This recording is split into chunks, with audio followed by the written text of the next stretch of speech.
Assalamualaikum warahmatullahi wabarakatuh. Perkenalkan, nama saya Haren Syaputra, SMMM. Saya lulusan S1 Manajemen SDM di Universitas Bina Bangsa. Kemudian saya melanjutkan S2 di Universitas Muhammadiyah Tangerang dengan mengambil jurusan Manajemen Pemasaran. Saat ini saya aktif sebagai dosen sejak September 2021 di Universitas Raharja dengan mengampu mata kuliah Fakultas Ekonomi dan Bisnis dengan jurusan Kewirausahaan. Pada kesempatan kali ini saya akan menjelaskan terlebih dahulu tentang deskripsi mata kuliah kewirausahaan yang mana pada mata kuliah kewirausahaan ini adalah salah satu mata kuliah wajib tentang ilmu-ilmu dasar, ilmu mata kuliah wajib di universitas. Pagi mahasiswa semuanya. Oke, ketemu lagi kita di pagi hari ini, pertemuan yang keempat. Adapun teman-teman, sebelumnya kita membahas tentang wirausaha dan wira swasta. Untuk pertemuan kali ini kita ngebahas tentang kepribadian, temperamen, dan watak. Oke, ini slide-nya udah saya buat. Pembahasan kita adalah satu, apa itu watak dan temperamen? Yang kedua tuh, apa itu kepribadian? Yang ketiga tuh, perbedaannya. Jadi perbedaan watak, temperamen, itu ada perbedaannya. Terus yang keempat tuh, tipe dan jenisnya. Yang kelima tuh, faktor pembentukan kepribadian. Nah, adapun tujuan untuk pembelajaran mata kuliah ini, salah satunya, satu, memahami pengertian kepribadian, temperamen, dan watak. Dua, mengetahui perbedaan dari ketiga-tiganya. Terus mengenali tipe-tipe jenis temperamen. Terus yang keempat tuh menjelaskan faktor pembentuk kepribadian dan watak. Nah, kepribadian adalah pola perilaku, pikiran, dan perasaan yang khas dan konsisten yang dimiliki seseorang dalam berbagai situasi. Merupakan hasil interaksi antara faktor biologis dan lingkungan, mencerminkan cara seseorang menanggapi dunia. Itu adalah arti dari kepribadian. Nah, adapun temperamen. Temperamen adalah aspek biologis dari kepribadian yang muncul sejak lahir. Artinya itu bawaan dari lahir. Nah, yang relatif stabil sepanjang hidup.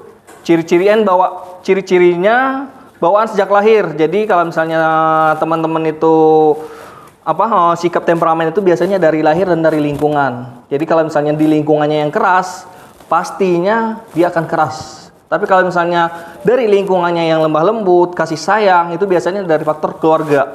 Itu mempengaruhi banget tuh. Jadi kalau misalnya orang tuh mau membentuk suatu karakter tuh ya dari lahirnya. Dia lahirnya tuh berbentuk di lingkungan yang keraskah atau di lingkungan yang nyaman sehingga dia bisa membuat suatu kelembutan dalam dirinya. Tidak mudah berubah. Itu udah pasti dari ciri-ciri dari lahir tidak mudah berubah karena dia mempunyai suatu prinsip. Terus yang ketiga itu menentukan kecepatan dan intensitas respon emosi.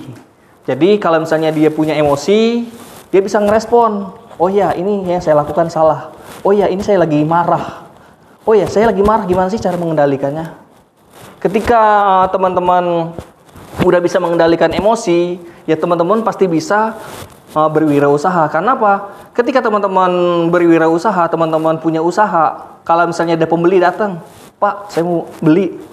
Tapi karena teman-teman gampang emosi, terus ini harganya dia nawar kan, pasti yang namanya pembeli itu pasti nawar. Pak, ini bisa diskon nggak? Nah, karena teman-teman ini, alah diskon tuh ke toko sebelah, nah itu nggak bisa. Jadi kita gali dulu kebutuhannya. Oke, Bapak mau diskon yang seperti apa? Kebetulan produk kita adalah produk yang berkualitas. Produk kita adalah produk yang udah terpercaya. Udah ada standarnya, sehingga kita tahu nih keluhan si konsumennya. Kita tahu keluhan konsumennya. Ketika kita udah tahu keluhan konsumennya, kita akan bisa mengatasi apa yang dia inginkan, apa yang dia mau. Jadi kita nggak bisa semena-mena karena kita punya toko, kita punya produk, semua maunya kita. Itu nggak bisa. Terus lanjut, watak. Nah, watak itu adalah kualitas moral. Kualitas moral dan etis yang dimiliki seseorang. Hasil dari pembelajaran, pengalaman, dan nilai-nilai hidup. Jadi pengalaman yang paling berharga adalah yang pernah dialamin. Jadi bisa menciptakan suatu sejarah itu dari berdasarkan pengalaman. Misal, oh ya, anaknya dia itu kenapa spek delay? Berarti kan pengalaman. Oh ya, mungkin ibunya sering main gadget dan lain-lain. Jadi berdasarkan pengalaman-pengalaman itu adalah untuk watak seseorang. Nah, ciri-cirinya berkaitan dengan sikap moral tadi yang saya bahas. Dapat dibentuk dan diubah hasil dari pembiasaan dan lingkungan. Nih, adapun perbedaannya. Perbedaan kepribadian, temperamen, dan watak. Dari segi aspek itu kepribadian, temperamen, dan watak. Asalnya kalau misalnya untuk kepribadian itu dari genetik dan lingkungan. Itu dari asalnya. Temperamen itu biasanya bawaan dari lingkungan dan dari lahir juga sama. Nah, kalau watak tuh murni lingkungan. Jadi kalau untuk watak tuh murni lingkungan. Terus sifatnya kalau kepribadian itu stabil tapi bisa berubah. Kalau untuk temperamen itu stabil dan bawaan. Terus kalau untuk watak itu bisa berubah-ubah tergantung yang dikembangkan apa. Tuh, fokusnya kalau kepribadian itu pola perilaku dan pikiran. Jadi perilaku, pikiran, tingkah laku. Itu dari fokusnya. Terus kalau untuk temperamen itu reaksi emosi dasar. Terus untuk watak tuh nilai moral dan etika. Nah, ini ada tipe-tipe temperamen. Jadi untuk seorang wirausaha itu ya nggak bisa punya sifat temperamen. Orang wirausaha itu ya harus legowo, harus ya harus terima gitu tuh, karena kita udah siap berwirausaha, berwira swasta. Nah, ada namanya sifat dari temperamen itu salah satunya sanguinis atau optimis, ramah dan ekspresif. Yang kedua tuh koleris, bersemangat, pemimpin dan agresif. Terus yang ketiga tuh melankolis, perfeksionis, sensitif dan analitis. Yang keempat tuh plekmatis, tenang, stabil dan pendamai. Nah, ini ciri-ciri dari setiap temperamen. Nah, ada yang tahu nggak sanguinis apa? Suka bicara, antusias, mudah bergaul. Adapun koleris, dominan, suka tantangan dan ambisius.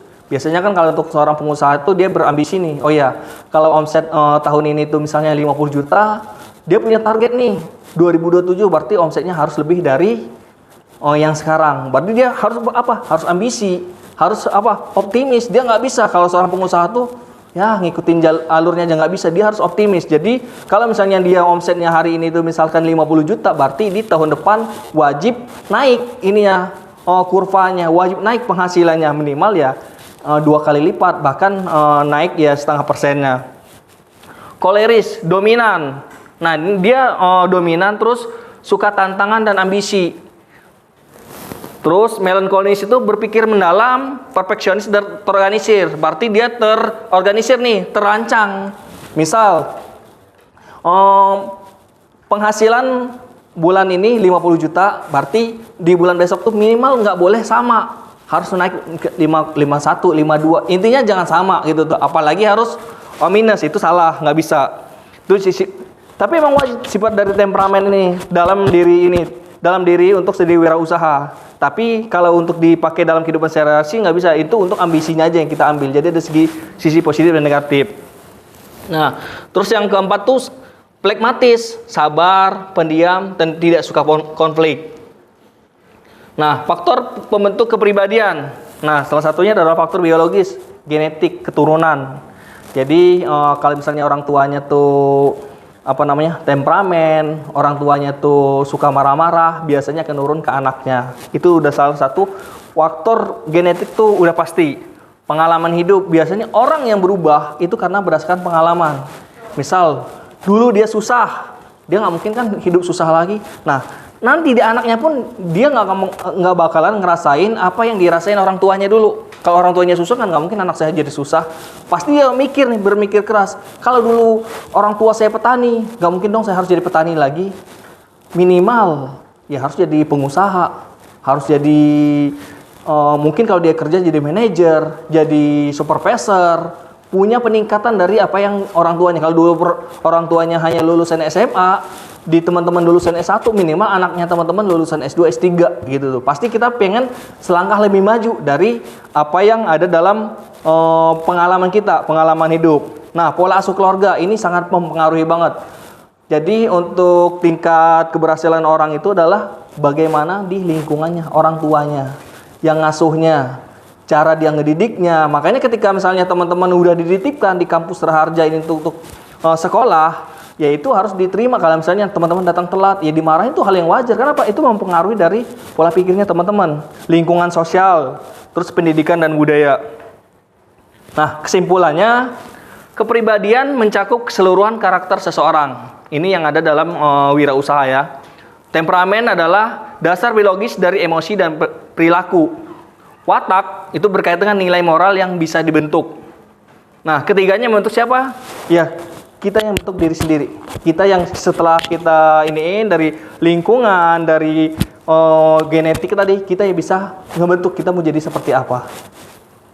Oke, di sini selesai untuk materi kita di pagi hari ini. Mungkin teman-teman ada yang mau menanyakan tentang materi kita, silakan diajukan pertanyaan, diskusinya. Boleh? Menurut pandangan Bapak, tentang kontroversi yang terjadi saat ini, pemerintah terhadap kewirausahaan dan perusahaan seperti apa? Oke, menurut pandangan saya ya. Menurut pandangan saya sih, polemik yang terjadi di UMKM sekarang ini adalah kurang supportnya pemerintah. Jadi saya ambil contoh, misalkan pemerintah sekarang kan hanya mengenai, ya mohon maaf, pajak gitu kan, yang mereka tahu hanya pajak yang lagi viral nih ya sekarang nih. Jadi teman-teman, kalau misalnya teman-teman ngelihat sekarang ini, kondisi sekarang ini, jadi pemerintah itu tidak tahu proses kita seperti apa, kecil kita itu seperti apa. Tapi ketika udah besar, semuanya akan dipajakin sama pemerintah. Nah, polemiknya adalah apa? Kurang supportnya pemerintah. Kenapa orang-orang pada males berwirausaha? Ya salah satunya pemerintah nggak support. Seandainya misalnya pemerintah tuh support, disediakannya kan kita tuh di Indonesia tuh berapa ya? 280 juta jiwa. Artinya apa? Peluang buat jadi wirausaha tuh besar. Marketnya ada. Apalagi di Indonesia itu khususnya ngikutin tren, ngikutin zaman. Jadi ngikutin yang dia mau, yang kekinian lah gitu tuh. Kalau misalnya sekarang tuh lagi zamannya viral kayak apa, tari skateboard dan lain-lain, ya itu berdasarkan perkembangan zaman.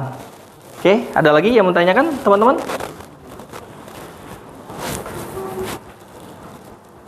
Tadi ada yang mau tanyakan lagi? Dah, cukup? Nggak ada yang mau tanyakan lagi untuk pertemuan hari ini?